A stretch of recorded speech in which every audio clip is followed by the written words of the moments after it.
Ya la tenemos aquí, estoy haciendo un poquito una introducción para que vaya entrando en ritmo porque me dijo que estaba nerviosa, pero tranqui, tranqui, Gracias. que esto no pasa nada. ¿Cómo estás, Valeria? Bienvenida. Muy bien, buenas tardes, muchas gracias. Por favor, gracias a vos por venir temprano. Nos trajiste un regalo que me lo olvidé allá, Sí, ahora lo voy a traer, así que bueno, gracias por... sí, porque las otras compañeras también estuvieron trayendo algunos obsequios, así que dije, bueno, compartimos. ahí está, Tu mira. mate Mira qué buen regalo, con unos stickers, qué buen regalo, mate, Argentina y los Beatles. un matecito, buena bombilla. Con esos tres me tiene que ir bien, con el mate, los Beatles y la Mirá, Argentina me tiene que ir bien. qué bien. Che, qué bueno los Bien, stickers, muy buenos. bueno, muchas gracias. No soy tan consumidor de los Beatles, la Ah, verdad. mira, bueno, me encantan. ¿A vos te gustan Sí, los Beatles mucho, mucho? sí, sí, sí. Qué bien, qué bien. Pero sí son muy argentinos y muy materos. Bueno, columna de salud mental con un tema realmente interesante. Digo, Bueno, salud y trabajo, salud mental y trabajo. Eh, Venía pensando hoy esto de que habría que empezar como a romper un poquito con esto de salud mental, ¿no? sí, Porque cuando uno va muy al médico bueno, no dice salud física o salud médica, muy dice bueno, salud. sí, Y salud mental es salud también, digo, no sí, es solamente porque estamos hablando de algo mental, supongamos, tenemos que decir salud mental, ¿no? sí, ¿Cómo lo ves a muy eso? bueno, Facundo, muy bueno. Incluso también con algunos otros colegas a veces se plantea un poco irónicamente esto de por Sí, qué hablamos de salud mental cuando en realidad con lo que nos enfrentamos nosotros, digamos, es con enfermedades de claro, salud mental, digamos. En ahí todo va, caso, bueno, cómo creamos condiciones de tratamiento para justamente que sean procesos saludables, digamos, y poder acceder a algo del orden de la salud. Pero muchas veces con los que nos encontramos son con los procesos que producen enfermedad, digamos, y claro, que creo que el desafío, en tanto nosotros como terapeutas y como actores de una comunidad y en la cultura, digamos, es crear condiciones para que se generen procesos saludables, digamos, más que procesos de enfermedad. claro. Así que está Eh, bueno esto que traes, digamos, ¿sí? Eso también como para romper con esto del modelo biomédico y Ujú, pasar al modelo más biopsicosocial, supongamos, de sí, pensar también la salud como un todo, ¿no? No como sí, algo la mente separada de lo físico, sí, está muy ¿no? bueno. Incluso también si nos ponemos más freudianos, que nosotros, para nosotros Freud, y ahora te voy a contar algo de eso, es como, bueno, eh, nuestro libro de cabecera. Claro. Está en todos lados, está en el escritorio, está en el consultorio, en la mesita de luz, lo llevo acá dentro de mi cartera, que lo traje para Bien. hoy, que me preguntabas de por qué entraba con la cartera. Él habla de afecciones del alma. Ajá. Esa es una buena manera también de pensar con qué tratamos, digamos, los psicólogos, psicoanalistas, o sea, con las afecciones del alma, Claro. con lo Afecciones que, del alma en general. claro, las Ajá. afecciones del alma en su sentido más amplio y poético, si se quiere. Bien, Ujú. bien. Decías algo recién esto de como plantear esto de enfermedades de salud mental. Y para entrar un poco en el tema, a ver, creo que como que hay contextos que enferman, ¿no? Así En es. general. Pensado desde lo físico, hay contextos que enferman y hay contextos que enferman también la salud mental. Quizás uno de esos contextos que enferma a la salud mental es el trabajo. Mm, Un poco, ¿no? exacto. O un poco mucho también Sí. en algunos casos. Digo, ¿qué pasa ahí con los contextos de trabajo o con el trabajo en general y la salud, ¿no? Salud mental, física, salud espiritual, supongamos, no sé. Sí. Bueno, lo que pasa es que me parece que ahí, digamos, tocaste un punto que es como un poco paradójico, Bien, digamos, a ¿no? ver. Es decir, cómo pensar ciertos procesos que enferman y si hay Ajá. algo del trabajo que puede tornarse productor de enfermedad o al contrario, digamos, si pensar el trabajo en ciertas condiciones puede ser favorecedor a ciertos procesos de salud. Yo estuve un poco buscando porque me interesaba traerles algo de material. El trabajo es paradójico en qué sentido te lo digo, porque el trabajo a la vez es lo que nos define a nosotros en tanto humanos. O sea, si Bien. hay algo que define la condición humana, esto se puede buscar en una escritora, filósofa, Hannah Arendt, que habla de la condición humana. Ella plantea eso, digamos, que la labor y el trabajo es lo que caracteriza a las actividades fundamentales de lo humano, de la vida humana. Ella, digamos, piensa a 3 características de la vida humana, como actividades fundamentales del hombre y las mujeres, digamos. Pero el hombre en sentido específico, claro. digamos, de la especie, digamos. La labor, el trabajo y las acciones.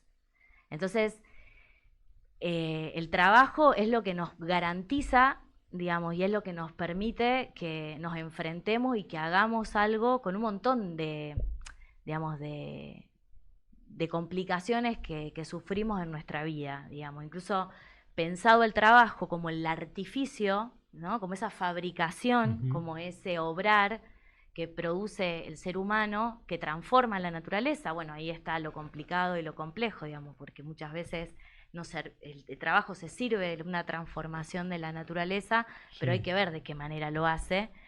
Pero eso es precisamente el artificio, el crear algo, un artificio, un producto, un objeto, que posibilita a la vez la vida, digamos, ¿no? Claro. Para poder, digamos, vivir y trabajar, digamos, ¿no? Sí. O sea que esto que vos traes es paradójico, o sea, como algo que es tan de la condición humana, dependiendo en qué condiciones se desarrolle y cómo se desarrolle, puede generar algo más saludable o menos saludable o enfermante, digamos, ¿no? De hecho, es interesante porque nosotros tenemos hacemos como una especie de ritual. Antes de venir acá, nos reunimos con los compañeros 1 o 2 días antes y charlamos un poco, ¿no? Como para hacernos el aguante. Y un poco pensábamos en la columna de hoy, trabajo y salud, porque el miércoles pasado fue el 1 de mayo, el Día Internacional de los Trabajadores y las Trabajadoras. Claro. Que interesante poder, bueno, recuperar un poco y rememorar qué se celebra, qué se conmemora en esa fecha, pero a la vez hoy que queríamos compartir que es una efeméride para nosotros los psicólogos y psicoanalistas. Hoy se celebra el aniversario del natalicio de Sigmund Freud, Mirá. 6 de mayo de 1856. Y bueno, y con respecto a esto que vos decís, es interesante porque para la propuesta freudiana, una propuesta terapéutica, si se quiere, freudianamente hablando, uno de los fundamentos de un proceso terapéutico o de la cura pasa por restablecerle al paciente las capacidades de amar y trabajar. O sea, bien.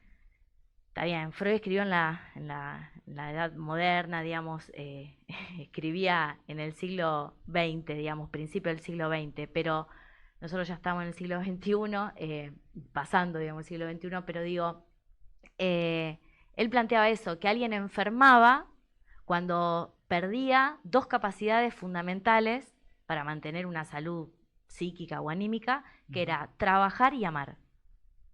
Bien. Entonces, por lo tanto, la propuesta terapéutica freudiana consistiría un poco en eso, en que podamos abordar, digamos, cuáles son los procesos, cuáles son las determinaciones, las vivencias que hicieron que esas capacidades que son tan elementales y tan a la vez vitales para el hombre y las mujeres, para el ser humano, cuando se pierden esas capacidades, bueno, poder reconstruir y comprender qué es lo que hizo que se perdieran esas capacidades, pero con el horizonte de poder restablecerlas, porque Claro. se supone que eso va a ser lo que nos va a mantener saludables. Bien, bien. ¿Qué pasa con, no sé si Freud lo habrá pensado en este sentido en el que lo estoy pensando en este momento, pero digo, son 2 capacidades que tienen que estar aunadas, digo, amar el trabajo o, sí, amar el trabajo sería, no se me ocurre otra, como trabajar el amor, no, pero amar el trabajo o estar enamorado de su trabajo, digo, son 2 capacidades que tienen que ir juntas, tienen que ir de la mano. No necesariamente, yo creo que él lo pensaba por el lado de poder amar, digamos, amar en el sentido más amplio y genérico, ¿no? En términos del amor, y poder trabajar, como las 2 grandes actividades en las cuales el hombre, digamos, esto no es ingenuo. Cuando Freud plantea esto, lo plantea por el lado de que son las 2 actividades humanas que permiten sublimar algo de lo que tienen que ver con nuestras pulsiones, en nuestras mociones, Claro. que muchas veces atentan contra la vida en la cultura o contra, digamos, o conflictúan la relación entre nosotros, entre los pares. O Claro. sea, son las dos actividades humanas más logradas, si se quieren, culturalmente hablando también, anímicamente también, pero es lo que pone un poco de freno y de barrera y de filtro Ujú. para no estar viviendo una vida primitiva, casi salvaje y animal, digamos, Claro. queriéndonos satisfacer inmediatamente, sin miramiento a los demás, a ciertas reglas y ciertas pautas que nos impone la cultura, o sin ninguna necesidad o exigencia que tengamos que hacer para poder vivir o para poder ganarnos nuestro medio de vida, digamos, nuestra Claro. subsistencia. Bien. Entonces, como, no sé si amar el trabajo o trabajar para amar, no sé, digamos, No, de trabajar para más no claro, lo entra, pero. piensa como dos actividades, incluso a veces lo que nos encontramos, y a veces me pasa a mí trabajando y recibiendo consultas y escuchando a los pacientes, es que alguna de esas dos actividades está más, o sea, más inhibida o ha sufrido más afecciones y la otra no. Por ejemplo, personas que Claro. a lo mejor, bueno, en el amor o su vida amorosa le va relativamente bien y están dificultados en lo que es su ámbito laboral y con algunas problemáticas en relación a su trabajo o a la inversa, digamos, ¿no? O ambas al mismo O tiempo. ambas al mismo tiempo. Que bueno, Puede ser. eso es un Eh, poco lo eso preocupante. te lo preguntaba lo de si tienen que ser dos capacidades que van juntas, porque digo, estamos en un contexto, este programa pretende ser o ir hacia un público joven, ¿no? Sí, Gente que está en la universidad o cercana al proceso universitario, o incluso cerrando ya su proceso universitario también. Y pasa mucho en ese ámbito universitario, te habrá pasado seguramente a sí, vos cuando estudiabas la carrera, que uno trabaja de algo que seguramente es algo que generalmente no te gusta, para algo que amás en ese momento, que es obviamente estudiar una carrera universitaria, cumplir con algún objetivo de ese caso. Digo, ahí serían dos capacidades como esas dos capacidades, la de trabajar y amar, que están muy separadas, ¿no? sí. Porque uno está trabajando algo que le sirve para poder subsistir y para poder vivir, pero pensando en otra cosa, ¿no? En un bien mayor, en un objetivo que está como lejano o cercano, bueno. Sí, sí, con respecto a eso, dos cuestiones, o al A menos ver. se me ocurren así como de primera mano, digamos. La primera es que ese trabajo, digamos, que por ahí uno se ve obligado, también por el sistema en el que vivimos, digamos, y Sí, cómo sí, son las condiciones de este sistema neoliberalista cada vez más exigente en relación al consumo y a la cuestión mercantilista, digamos, ese trabajo que nos vemos obligados a desarrollar, no por una cuestión del deseo, digamos, no es porque sentamos que ahí está nuestra profunda vocación, sino que lo hacemos simplemente por un medio de subsistencia, ¿no? Ese es como el trabajo en donde nosotros, bueno, buscamos una primera utilidad, que es que nos permita subsistir. Pero hay otros tipos de trabajo, hay otros tipos de sí, actividades que elevan un poquito más la cuestión o que van más allá que solamente un medio de subsistencia, y que bueno, que tal vez tenga que ver con todas estas otras actividades claro. a las que uno quisiera acceder, digamos, por fin poder trabajar de lo que uno elige trabajar, de lo que uno le gusta trabajar, ni que hablar de pensando en los oyentes que nos están escuchando hoy, que han atravesado un estudio universitario o un estudio terciario o han hecho alguna preparación de alguna índole, que quieran desarrollar Claro, eso para lo cual se han preparado, que eso se transforme en un trabajo. Es decir, que eso le permita construir una realidad con la cual subsisten, digamos, ¿no? Eso por un lado, es complicado porque por ahí es como que, ya te digo, como que me parece que en nuestro sistema y en estos momentos como que cada vez más nos vemos llevados a tener que trabajar meramente para subsistir, digamos. Entonces, también, digamos, este material que había estado recuperando para traer hoy plantea un poco esto, digamos, de que a la par de ese trabajo que meramente te garantiza una subsistencia, puede haber otras también actividades que tengan que ver con algo de lo artístico, con algo de lo sublimatorio, con algo que te permita otra inserción en el mundo y en la realidad que no sea solamente para garantizarte tu medio de subsistencia. Claro. O sea que es un punto delicado y un punto complejo el que vos estás señalando, que sí, que coincido. Incluso también hay una anécdota que te cuento, digamos, cuando yo me recibí en la universidad, con los compañeros, decíamos que una vez que nos recibíamos, dejábamos de ser estudiante para pasar a ser desocupados. Porque, porque a lo mejor, es decir, muchos de nosotros en ese momento tal vez no estábamos obligados a tener que trabajar mientras estudiábamos, pudimos en la década ganada trabajar después que nos recibiéramos, o a lo mejor no, hacer los estudios universitarios sin la obligatoriedad de tener que trabajar. A lo mejor nos buscábamos otro medio de subsistencia. Entonces, una vez que terminabas de estudiar, pasabas a ser desempleado en el sentido o desocupado, porque no es tan sencilla esa inserción al mundo laboral cuando uno se recibe o cuando obtiene su título universitario o no, o cuando culmina con algún tipo de preparación. Esa inserción en el mundo laboral es toda una complejidad, digamos, ¿no? Entonces, bueno, pensar en qué condiciones o qué acciones tenemos para generar esa inserción, bueno, eso tiene que ver también con una acción política, ¿no? O sea, acción política no partidaria, lo digo en términos de alguna acción que nos reúne con un objetivo en común, que es, bueno, cómo generamos condiciones de inserción laboral para algunos jóvenes que recién están accediendo al mundo laboral, o que están en el mundo laboral, pero que están realizando alguna actividad que no es a la que se quieren dedicar, digamos. Por lo tanto, yo creo que ahí está uno de los mayores desafíos hoy por hoy, digamos. Seguro. Me parece, digamos, entre tantos, digamos, de qué posibilidades nos damos y construimos para que se vaya generando esa inserción y para que, bueno, ¿por qué no alguien pueda hacer y pueda trabajar de lo que verdaderamente le gusta?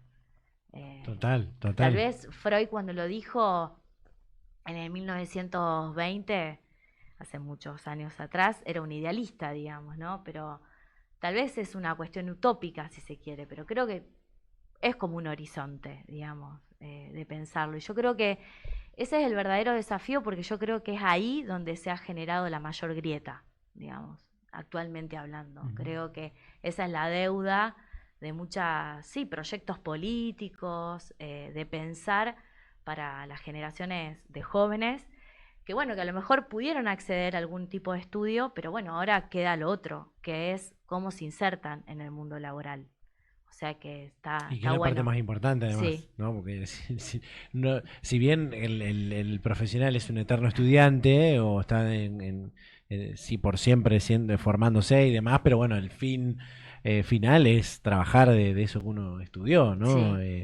Hoy leía, por ejemplo, un informe, y me voy un poquito por las ramas, pero hoy leía un informe, una noticia que hablaba de, bueno, una de estas aplicaciones de taxis que bueno, está intentando entrar en la ciudad, y que cuántos profesionales que por ahí trabajan de su profesión, pero no les alcanza para poder vivir bien, y ven en estas aplicaciones, bueno, una mera solución, quizás no la solución, pero bueno, una solución por ahí más de subsistencia, o quizás de acompañar su actividad profesional de esta forma. Digo, ahí hay un problema. ¿Será que hay muchos profesionales en algunas áreas y pocos en otras? Bueno, sí, pero faltará más promoción, más estímulo a la vocación de algunas cosas en las edades más tempranas. Bueno, hay muchas cosas que la política no ha solucionado históricamente, no es de hoy, de actual. Pero digo, ahí en eso, de por ahí una relación, y vuelvo un poco para atrás y quizás me voy a otro tema, pero una relación saludable con el trabajo, podríamos decir. Yo pienso en amigos, por ejemplo, que trabajan de una cosa que claramente no les gusta, que les sirve para poder subsistir, porque relativamente viven bien, se pueden sostener, y tienen otro fin mayor, que es estudiar, por ejemplo, ¿no? pero no tienen una relación saludable con su trabajo.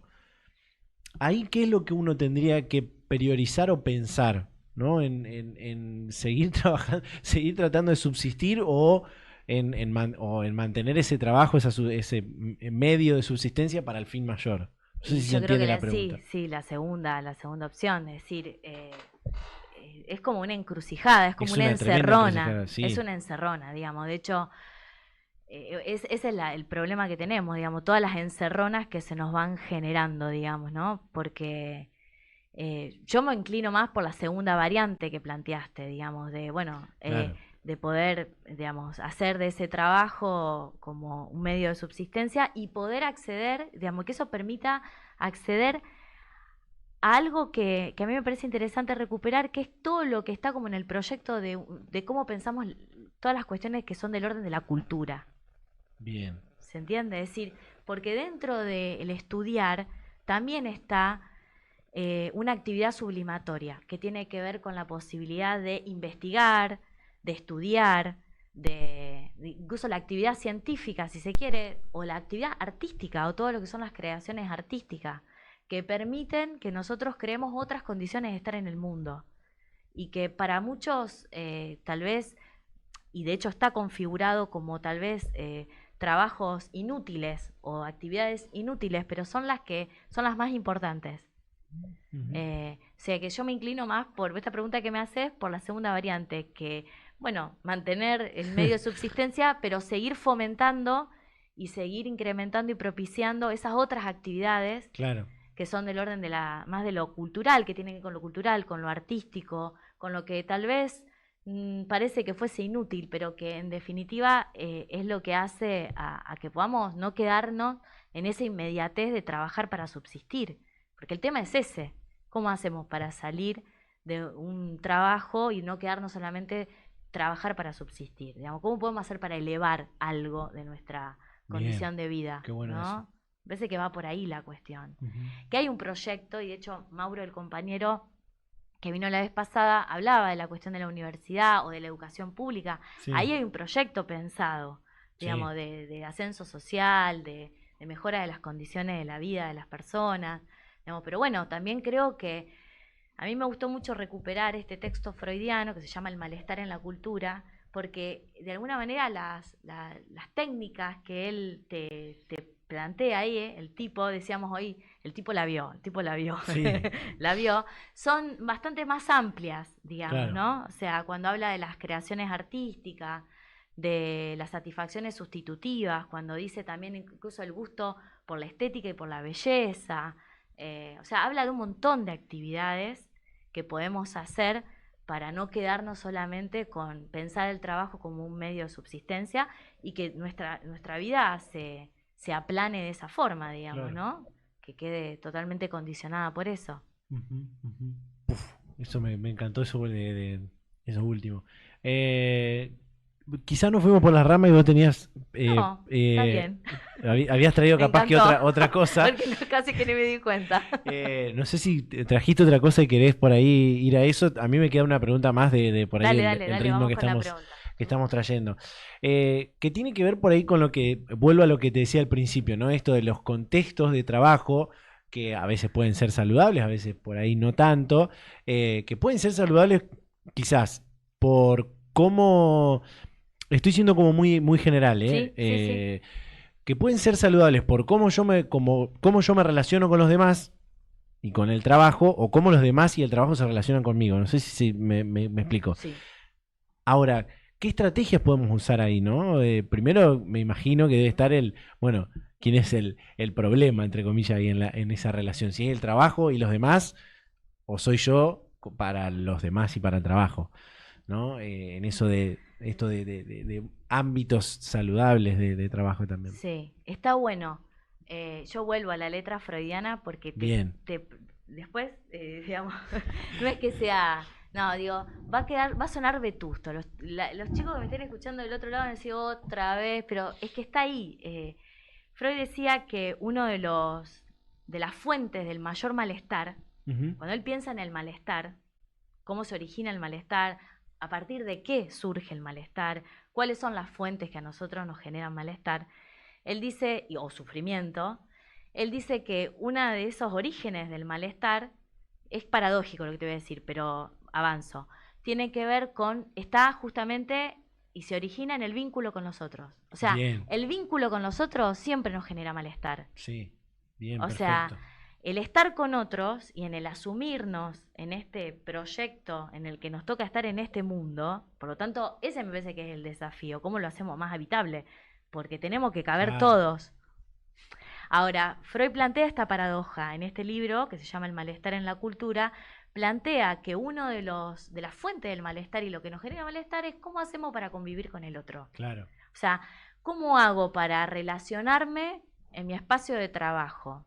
Porque si fuese solamente mi trabajo y yo, bueno, más o menos tengo un grado de dominio sobre eso. Ahora, cuando tengo que interactuar, cuando me tengo que relacionar con los otros, ahí aparecen los malestares.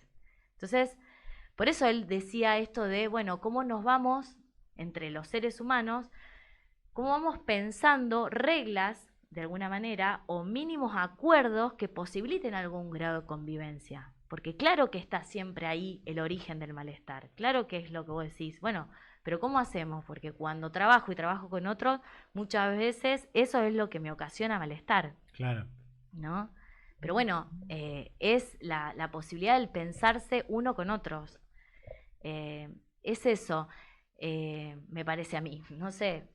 Después, bueno, podemos pensar qué estrategia, dependiendo de qué trabajo y cuál es la particularidad de ese trabajo, se van dando para poder ver qué hacer con ese malestar que surge de esta convivencia entre el los unos y los otros. Pero a la vez lo necesitamos. Esa es la paradoja. Bien, Eso es lo que de alguna manera la propuesta freudiana plantea. Es como que es lo que me origina malestar, pero es lo que necesito, porque necesito del otro para poder estar en el mundo, total, total.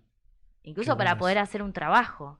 Habrá trabajos que podemos hacer de forma más individual, pero por lo general los trabajos siempre implica un pequeño colectivo o una pequeña comunidad de entre algunos otros que se reúnen para esa tarea, digamos, ¿no? O para ese objetivo en común.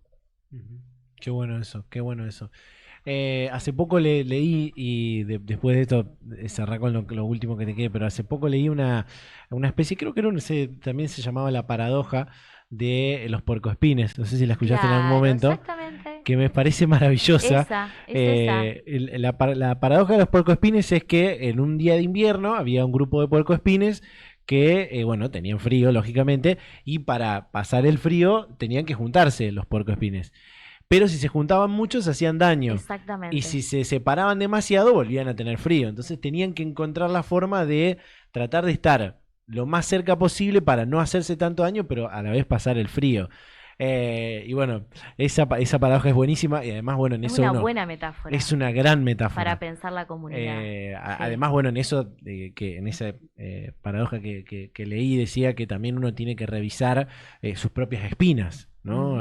Que es un desafío también personal de cada uno, y lo hablo también en términos propios, digo, de pensarse en sus espinas para no hacerse daño a uno mismo y para no hacerle tampoco daño a los demás, que Exactamente. es fundamental para esto que vos decías de relacionarse, pensarse uno con otros, Sí. ¿no? Sí, sí, me parece que diste ahí con una metáfora buenísima para pensar esta idea. Y también de que la vida en comunidad surge de la necesidad, digamos, de que tenemos que trabajar para poder transformar nuestro estar en el mundo y para poder hacer nuestro mundo más habitable. Esa es una necesidad básica. Y la otra es por el amor, digamos, o sea, que surge de esas dos Claro. fuentes, necesidad y amor. Ahora, bueno, el tema es cómo nos organizamos en esa convivencia, Claro, ¿no? La de la metáfora del puercoespín está bueno, ¿no? sí, Tiene que ser a una distancia considerable, pero a la vez reunidos y sí, unidos. Está sí. bueno. Eh, ¿Te quedó algo que hayas traído que No, querías por ahí compartir y yo no te, no te dejé porque te llevé para otro lado? me encantó, estuvo bueno, Pero bueno, no estuvo sé, bueno. ¿querés por ahí te faltó alguna cosa que no hayamos abordado, algo que quieras por ahí para darle un cierre magistral? Por ahí lo que diría es un agradecimiento a ustedes que nos están Bien, dando este espacio, que qué bueno que esto se dé, y a los colegas, los compañeros con los que estamos haciendo esto de venir a conversar con ustedes, con Generación Rota. eh, te voy a contar una anécdota. A ver, me encanta cuando cuentan anécdotas. Cuando Nati, la presidenta del colegio, me convoca a la actividad, me habla en un audio y me dice, el programa se llama tal, y yo escuché Comunidad Rota, no Generación Rota. Y después los busqué por Instagram, los empecé a seguir, empecé a escuchar los programas de ustedes. Y digo, no, pero no era Comunidad Rota, era Generación Rota. Y me da risa porque nosotros, o al menos de los compañeros que vinimos, insistimos mucho, al menos en esta primera ronda que hicimos, con el término de la comunidad, de cómo construir comunidad. Bueno, me parecía interesante por ahí ese equívoco que me había parecido. Y también esto, ¿no? De la generación rota, Mauro lo dijo, el compañero Mauro lo dijo en el programa anterior, esto de que está bueno, esto que ustedes señalen la cuestión de la rotura, de lo que está roto, sí, de lo que no anda. Me parece una verdadera apuesta a ustedes a venir a también conversar desde ahí, ¿no? Tampoco traer soluciones, sino de problematizar. No sé por qué habrá surgido el nombre que ustedes le pusieron a este programa, pero también está bueno esto del diálogo y la interlocución entre una generación y otra, ¿no? total. Aunque esté algo del orden de la rotura, aunque nos tengamos que encontrar con eso. Está bueno estos espacios y bueno, agradecerle a usted y a los compañeros en el colegio, que son muchas las acciones, las actividades que del colegio se vienen haciendo. De hecho, para pensar un poco en esto de la inserción laboral de los recientes graduados, hay muchas propuestas. Pero bueno, sabemos que no es lo único, digamos, que hay muchas más cuestiones para trabajar, para pensar y para también escucharnos, ¿no? Eso está bueno, me parece un buen modo de escucharnos y encontrarnos a ver qué está pasando, digamos, ¿no? Porque, viste, si no, nos repetimos y nos escuchamos a nosotros mismos. Y ahí puede ser un problema. Total. En algún momento se me había ocurrido el empezar cada una de las entrevistas o charlas que con la gente que venga, sea de la generación que sea, que preguntarle qué es lo más roto que tiene su generación. Ajá. Después se me pasó, nunca nunca lo hice y es como que ya quedó en el tiempo. Pero podría ser algo para hacerlo de ahora en más, porque creo que todas las generaciones, no solamente de la vuelta de la democracia hasta acá, sino todas, más atrás, todas tienen como algo roto en su generación, sí, que pueden seguramente reflejar y decir, bueno, esto es lo que a mi generación más la rompió, ¿no? Y que vamos a quedar con eso toda la vida seguramente. Así que bueno, me trajiste de vuelta esa idea para hacerla en la segunda en algún momento. ronda, consigna para los compañeros, Bien. traemos algo de eso. ¿Qué es lo más roto que tiene su generación? Muy bueno. Valeria, muchas gracias por venir. Gracias, Facundo. Un placer charlar con vos. Un placer, un gusto.